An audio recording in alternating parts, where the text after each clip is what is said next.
تاریخ سے دلچسپی رکھنے والوں کو بتاتا چلو کہ مغلوں نے ہندو سے زیادہ پشتون قبائل پر ظلم ڈھائے تھے۔ مغلوں کی تاریخ دیکھنے والوں کبھی اپنی تاریخ بھی دیکھ لیا کرو کہ کیسے باہر کے لوگ آ کر ہم پر ظلم کرتے اور ہم ساتھ میں لڑنے کے بجائے ایک ایک قبیلہ ان سے لڑتے، جو ہمیشہ شکست کی وجہ بنتی۔ اس کے علاوہ کبھی بھی افغانستان کے امیروں نے آ کر ہماری مدد کی ہے، نہ مغلوں سے، نہ سکھوں اور نہ انگریزوں سے، بلکہ الٹا ہمیں استعمال کر کے ان کے خلاف لڑوایا ہے۔ ہم نے کبھی بھی بہادروں اور ہیرو کے بارے میں غور نہیں کیا، نہ ہم نے جاننے کی کوشش کی ہے۔ آج ہم بایزید روشن کے بارے میں جانیں گے کہ کیسے اس نے ہمارے لیے لڑ کر مغلوں کو نچوایا، مگر ہم نے اس کو اور ان کے خاندان والوں کو مغلوں کی سازش میں آ کر قتل کر ڈالا۔ بایزید روشن، جو بایزید انصاری پیر روشن اور مخالفین میں پیر تاریخ سے مشہور ہے، آپ کے بارے میں بہت سے مختلف روایات ہے۔ بایزید کے چاہنے والوں کے مطابق وہ ایک نیک اور ولی انسان تھا اور اللہ کے راہ میں لڑنے والا ایک بہادر شخص تھا، لیکن مخالفین کے مطابق وہ ایک بدعمال اور ڈاکو تھے۔ رہزنی اور دھوکہ ان کا پیشہ تھا، لوگوں کو گمراہ کر کے اپنے ساتھ ملاتے تھے اور پھر گاؤں و قصبوں کو لوٹتے تھے۔ خیر، ہمیں ان کے سوچنے سے کوئی مطلب نہیں ہے۔ بایزید کے والد کا نام عبداللہ تھا، قوم سے اورمری اور کانیگرم جنوبی وزیرستان کا رہنے والا تھا۔ یہاں پر میں دو نظریے پیش کرتا ہوں، پہلا مخالفین کا اور دوسرا آپ کے حامیوں کا۔ نمبر 1، آپ کے بارے میں مخالفینوں کا نظریہ یہ ہے کہ وہ اول وقتوں میں ایک نیک اور پرہیزگار عالم تھا، مگر گھوڑے کی کاروبار کے واسطے جب وہ سمرقند گیا اور وہاں سے 2 گھوڑے خرید کر جب ہندوستان میں فروخت کرنے کے واسطے گیا تو کالنجر میں اتفاق سے مولا سلیمان کالنجری سے ملاقات ہوا۔ آپ نے اس سے علم تناسخ سنا اور عقیدہ اس کا تناسخی ہوا۔ جب بایزید کالنجر سے واپس کانیگرم آیا تو عقیدہ تناسخی کے سبب سے فساد شروع کیا۔ آپ کے والد نے اس عقیدے کی سبب سے اپنے بیٹے کو چوری سے مار کر زخمی کر دیا تو بایزید نے کانیگرم کو چھوڑ کر ننگرہار چلا گیا اور مہمندوں کے ملک سلطان احمد کے گھر رہنے لگا، مگر ننگرہار کے لوگوں نے وہاں سے نکال کر پھر پشاور چلے گئے۔ مخالفین کے مطابق آپ نے ایک الگ فرقہ بنایا گیا تھا جس میں رہزنی اور فحاشی کھلے عام تھی۔ آپ کے مطابق سوائے پیر کامل کے درگاہ اللہ کی طرف کوئی اور راستہ نہیں ہے اور میں پیر کامل ہوں، میں آپ لوگوں کی رہنمائی کروں گا۔ نمبر 2، آپ کے بارے میں آپ کے حامیوں کا یہ نظریہ ہے کہ وہ ایک نیک اور صالح انسان تھا۔ اس نے بادشاہ اکبر کے خلاف بغاوت کر کے جہاد شروع کیا۔ اکبر بادشاہ نے چونکہ اس وقت ایک الگ فرقہ بنایا تھا، اس فرقے کو اکبر نے دین الہی کا نام دیا تھا۔ اکبر نے اس وقت یہ اعلان کیا تھا کہ جمعے کی خطبہ میں حضرت محمد صلی اللہ علیہ وآلہ وسلم کا نام نہیں لیا جائے گا، اور اپنے طرز کا کلمہ بھی بنایا تھا۔ اس کے علاوہ وہ سورج کو سجدہ بھی کرتے تھے۔ حامیوں کے مطابق آپ کو باپ نے اس لیے چوری سے مارا تھا کہ اس نے اکبر کے خلاف بغاوت کی تھی۔ بایزید روشن کے والد محترم عبداللہ ایک ولی انسان تھا، اپنے وقت کے دینی علوم کا ایک اچھا استاد اور قاضی تھا۔ جب 1451 میں ہندوستان پر لودھی خاندان نے قبضہ کیا تو باقی پشتونوں کی طرح عبداللہ بھی ہندوستان چلے گئے، تو اسی سمے بایزید روشن بھی 1525 میں جالندھر میں پیدا ہوا۔ لیکن جب لودھی خاندان کو 1526 میں شکست ہوا تو بابر بادشاہ نے پشتونوں پر ظلم کرنا شروع کیا، تو عبداللہ بھی بایزید کے پیدائش کے چند مدت بعد واپس کانیگرم آ گئے۔ عبداللہ نے اپنے بیٹے بایزید کو علم حاصل کرنے کے لیے مولا پائندہ کو سپرد کیا۔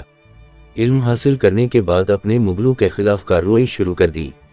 اس زمانے میں اکبر بادشاہ کی نیا فرقہ بہت مشہور تھا، اس کے خلاف بہت سے پشتونوں نے بایزید کی سربراہی میں ہتھیار اٹھائے اور کئی معروف جنگیں لڑی۔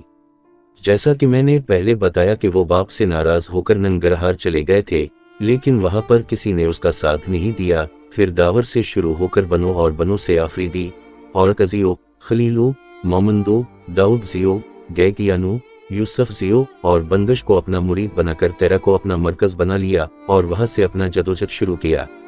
کہا جاتا ہے کہ بایزید روشن کو ایک دفعہ صوبہ کابل کے حکمران محسن خان، جس کو اکبر بادشاہ نے کابل پر مقرر کیا تھا، اس نے کابل سے الگار کر کے بایزید کو ہشتنگر سے گرفتار کر کے اپنے ساتھ کابل لے گیا۔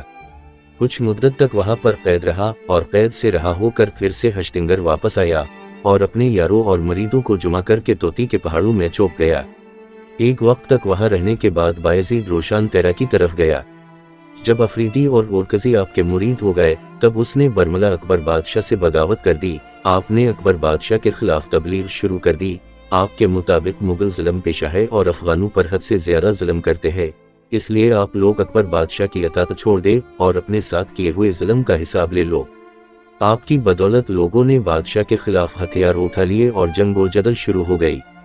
بایزید کے لشکر کو کچلنے کے لیے اکبر بادشاہ نے پہلی بار شاہی فوج کے لشکر کو بھیج دیا، لیکن شاہی فوج خود بایزید کے مریدوں سے کوچل ہو کر واپس لوٹے۔ اس فتح سے بایزید اور اس کے حامیوں کو بہت سا مال غنیمت اور حوصلہ ملا۔ کہتے ہیں کہ اس فتح کے بعد آپ نے تیراکی لوگوں کو جو بظاہر طور پر آپ کے حامی تھے مگر باطن طور پر مغلیہ سلطنت کے وفادار تھے، چن چن کر قتل کر دیا اور باقی ماندہ کو بے دخل کر دیا اور تیرا پر اورکزیوں اور افریدیوں کے مریدوں نے قبضہ کر دیا۔ آپ نے افریدی اور اورکزیوں کا ایک جرگار لشکر لے کر اس نے 1585 میں ننگرہار پر حملہ کر دیا۔ بہت سے گاؤں کو لوٹنے کے بعد ننگرہار کے پہاڑوں میں رہنے لگا۔ محسن خان نے جلال آباد سے ان پر حملہ کر دیا اور ننگرہار کے بڑو نامی علاقے میں ایک زبردست جنگ دونوں کے مابین ہوئی۔ اس جنگ میں بایزید کے لشکر نے شکست کھائی، بعض مارے گئے اور بعض دشوار گزار پہاڑوں پر چڑھ گئے۔ بایزید روشن بھی اسی طور آغا جنگ میں سخت زخمی ہو گیا۔ سخت گرمی اور زخمی حالت میں پہاڑوں کے راستے سے ہشتنگر واپس آ گئے۔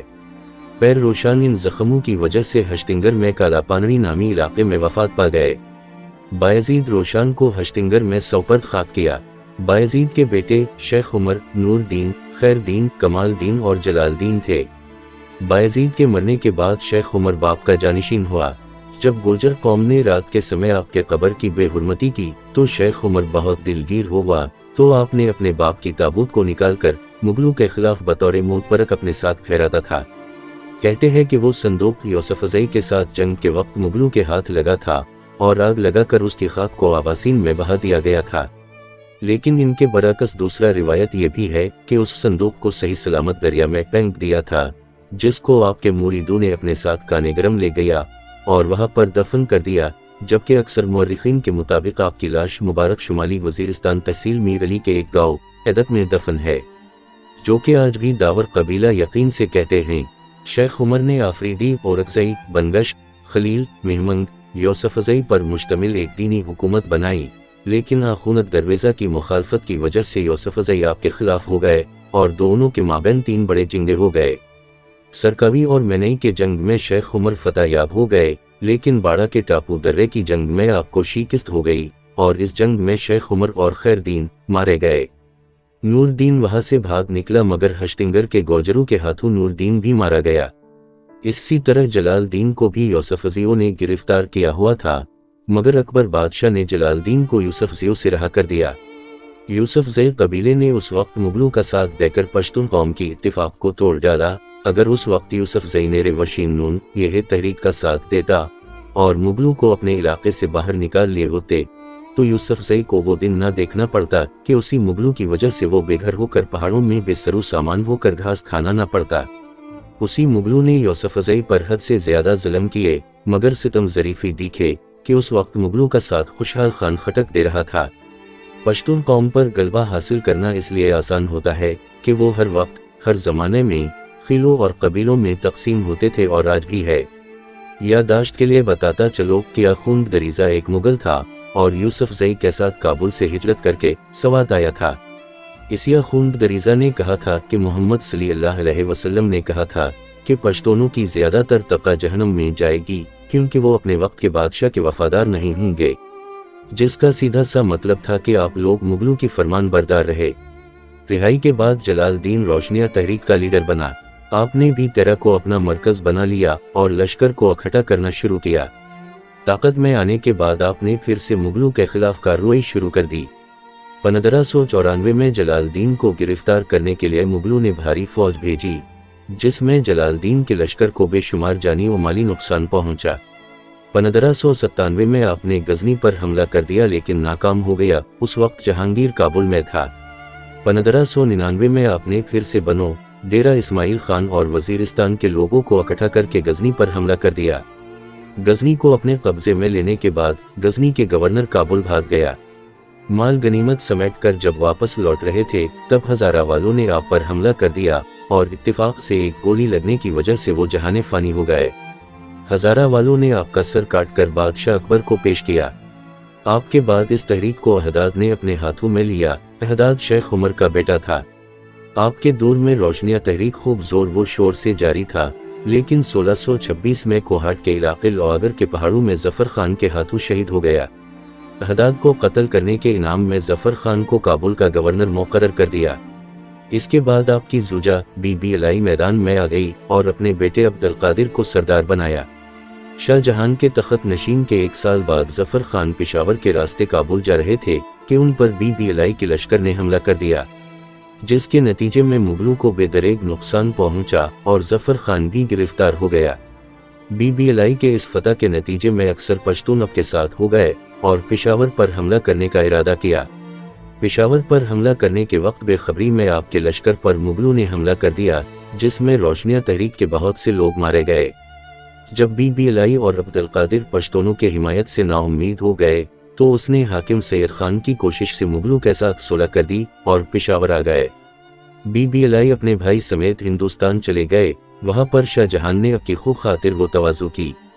پشتوں کے مشہور صوفی شاگر مرزا خان انصاری بھی اس قبیلے سے تعلق رکھتا تھا۔ بایزید روشن کی خاندان مغلوں کے خلاف بہت مشہور ہے، کیونکہ مغلوں کے خلاف بایزید کے علاوہ آپ کے بیٹے، پوتے اور نواسے بھی مغلوں کے خلاف برسرے پیکار رہی۔ یہ قبیلہ تقریباً 120 سال تک مغلوں کے خلاف لڑتی رہی۔ بایزید پشتوں کے پہلے مصنف کے طور پر جانے جاتے ہیں۔ آپ نے خیر البین، مقصود المومنین، صراط توحید اور فخر الطالبین کتابیں مصنف کی ہے۔